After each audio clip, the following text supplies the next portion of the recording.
What in the world is going on out there? Intel reports from you, the viewers, and additional added commentary from me about what I've seen going on in my area. Hey everybody, this is Michael with Asymmetrical Preparedness. Trying to do these intel briefs to give more people exposure to what's actually going on out there so that we can all get a better picture of the whole picture, what's going on around the nation. Concentrating in the United States of America, I know there's a lot going on in other countries also, but we can't, if we try to go outside the United States, we get too big of a picture and then we can't put all the pieces together. So this is the United States, what people have seen, what people know is going on out there, and yeah, those kind of things. And I'll talk about what I've seen also near the end, so stay tuned to that if you're looking for stuff in the Pacific Northwest area, Western Washington in particular. First off, we have Troy, a small, poor town outside of Houston. So we're talking Texas. Says maybe I'm more observant of it, but homelessness is taking root here. Seeing more of it, young, old, middle-aged, and no discrimination when it comes to ethnicity. I don't like saying race because there's only one race, the human race. Ethnicities, there are different ethnicities. We have seen every walk of life. Not good, homeless either. It's the methed out ones, which is fitting because meth is a drug of choice here. Yeah, as it is here, unfortunately, also in my area. Meth is a scourge of a lot of places, a lot of stuff going on. Along with that, and this is pure speculation, but I think mental health ward closed because I'm seeing more and more mental health issues walking around. Could be tied to drugs and the homeless population, but I have not been able to make the connection. So that may be also that the people that have mental issues aren't getting the help that they need. That the system is failing. Whoa, big surprise there, right? That the system is failing them. Yeah, anyway, law enforcement is overcharging some things while undercharging some serious stuff. So basically what they're concentrating on is out of line with where the need is, seems like a lot of places. And a lot of this has to do with under budgeting, understaffing, downsizing, all this kind of stuff, as well as tying their hands, not allowing to do their jobs properly. So that's part of what's going on. He says, I can't stay fully stocked, but grocery stores have pretty decent selections of normal stuff. You may not be able to find certain brand names, but they're generally store brand generic versions of it available. In some instances, it was normal pre-2020. We're a poorer community, so we try to be frugal even the best of times. He did encounter 2 items that had a limit. It wasn't food, medicine, or anything like that, but anything life-sustaining. But here's the story.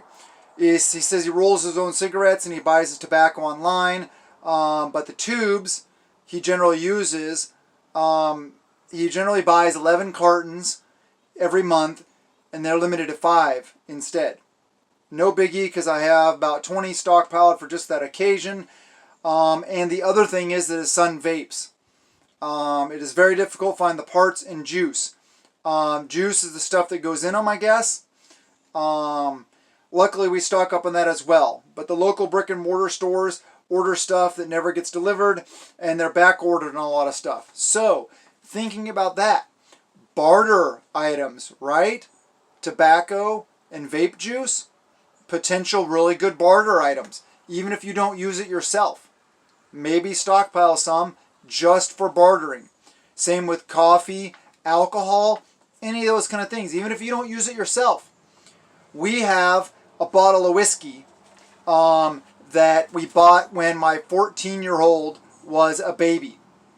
And we don't drink it all, but so that bottle is missing like that much out of the top of it. And that was just to rub on his gums when his gums were hurting. And our 5-year-old also, we used it on her. So that's the only thing missing from the bottle. But that could be a barter item. Think about that. Even if you don't do it yourself, others, it may be a valuable thing to get. All right, this is DFreak01, who also, before I go on, actually, a couple things. If you're not subscribed, please subscribe. If you are, and if you're not, hit that thumbs up, share the videos, comment below. Let me know in email, please, what you guys are seeing out there. Not in the comment section. You can talk about it in the comment section also, but if you want me to get the word out for future updates, intel updates, then please email me, asymmetricalpreparedness@gmail.com. Let me know what name you want to go by. I don't care. It could be a screen name. It could be a moniker. It could be your real name. I don't care. If you send me your full real name, I will not use your full real name. I will just use your first name. Tell me a general location where you live. If you want to send me your address, then go for it. I promise OPSEC is vital to me. I will not give away any information. I have people send me their address, phone number, stuff like that. I will never release that stuff. Of course not. And then let me know what you're seeing. Let me know what you're seeing in your area. It could be involving lots of different things. But anyway, this individual pointed out to me that I seemed kind of short in my video, my last Saturday SITREP video, how I wasn't as personable. And I kind of said, whatever. And maybe I downplayed some stuff that somebody reported to me. And I apologize if I came off that way. I never intend to come off that way. I tend to be personable and being myself as always. Maybe I was just a little grumpy. I don't know. I apologize though. I did not intend that whatsoever. So my apologies to all you guys, the viewers that I care about, that I came across that way. If you saw that, I apologize. Okay, so DFreak01 says, hey, we recently went to Carl's Jr.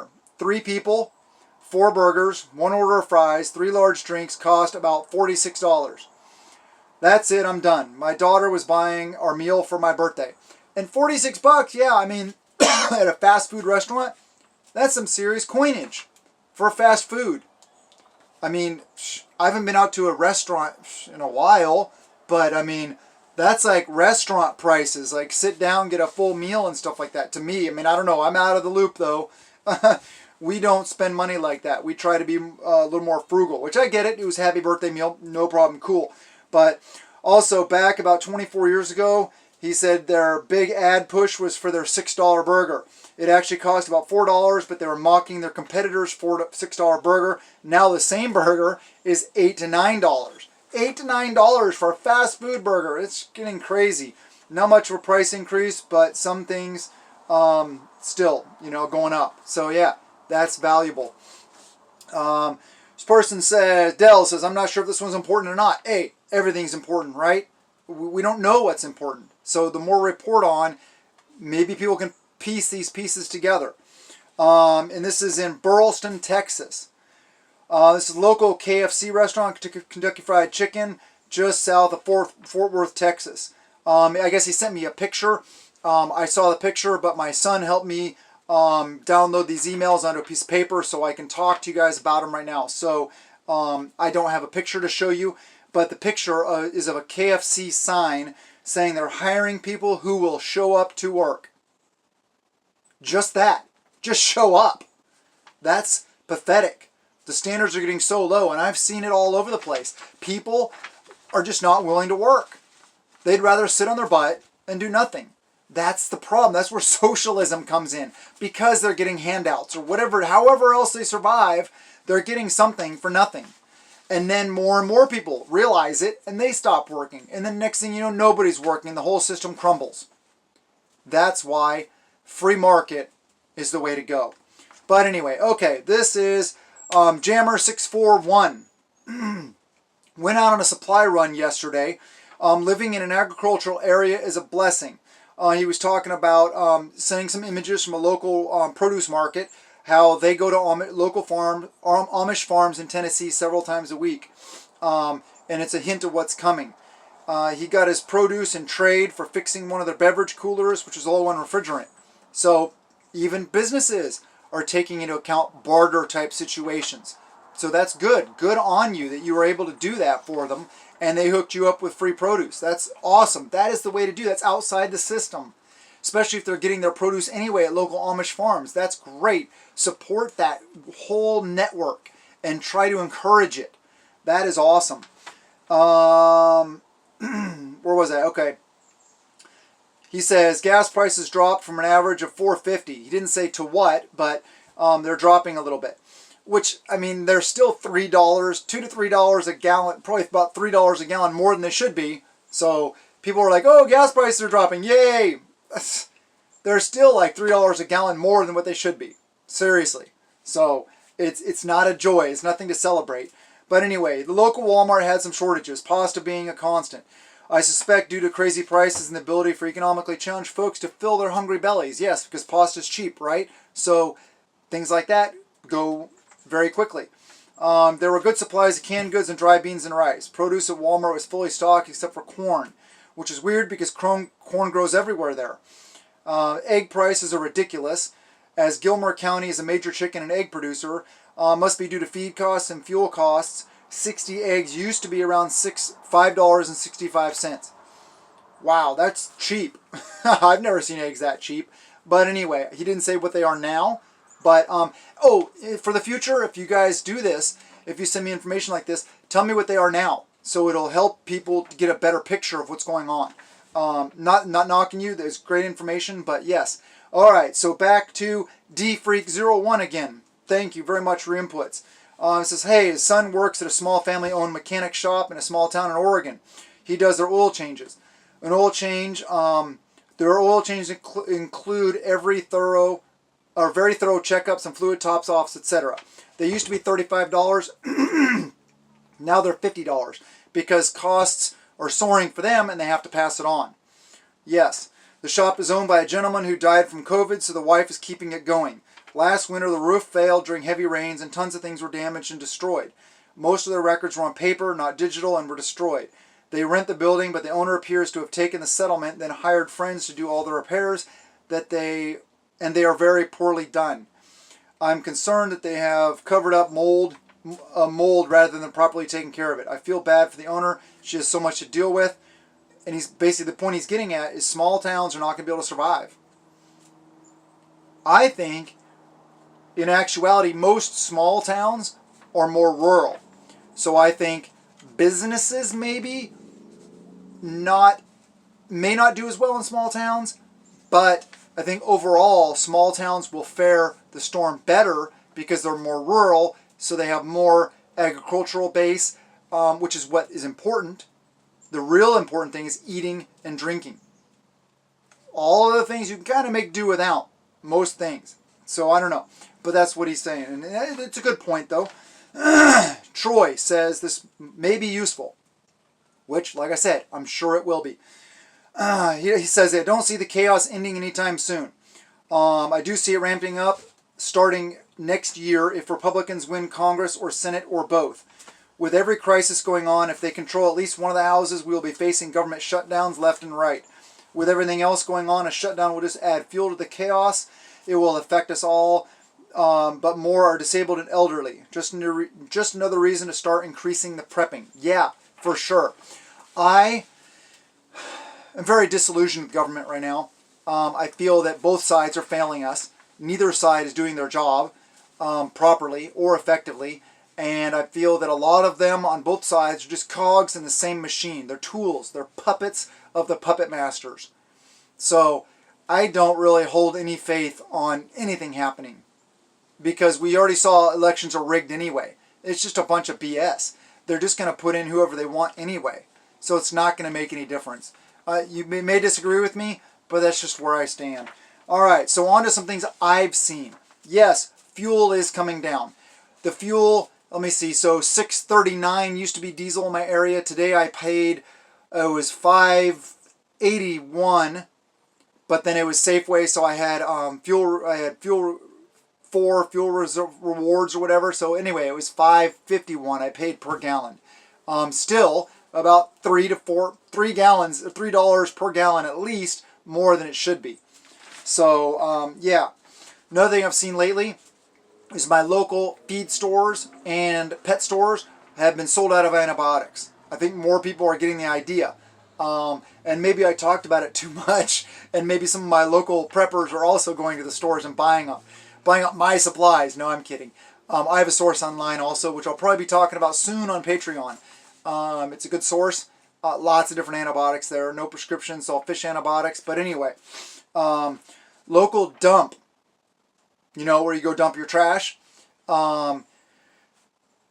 used to be the standard fee, not by weight, but if you don't meet the weight, more than the minimum weight, then they just go by like minimum. This is your price you pay. Well, it used to be $22. Now it's $32. I don't really worry about that because I'm averaging between 800 and 900 pounds worth of dump of trash every time I go there. I don't go there very often, but when I do, it's usually getting rid of a bunch of stuff, cleaning up around, whatever. So I don't ever pay the minimum anyway.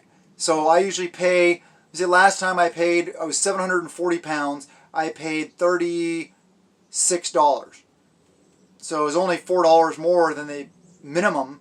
And I forget what the minimum is. I think it's like 300 pounds. Something. I don't know. But anyway, it is going up.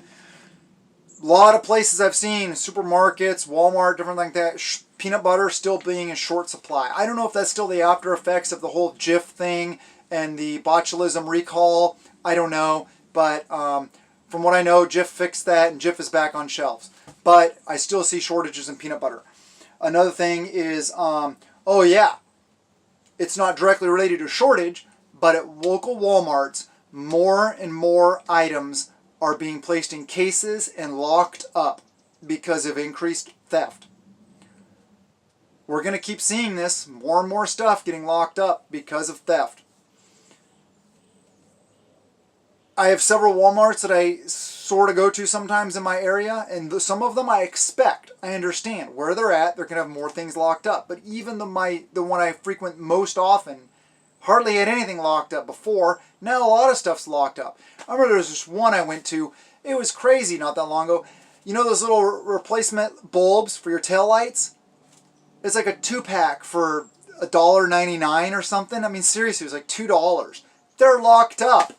I commented to the employee, I'm like, that's ludicrous. That's insane. And people are stealing $2 light bulbs? Whatever. Anyway, so this is what people have seen. This is the intel I got. This is the information I got. Please, if you see anything you see going on out there, email me at asymmetricalpreparedness@gmail.com.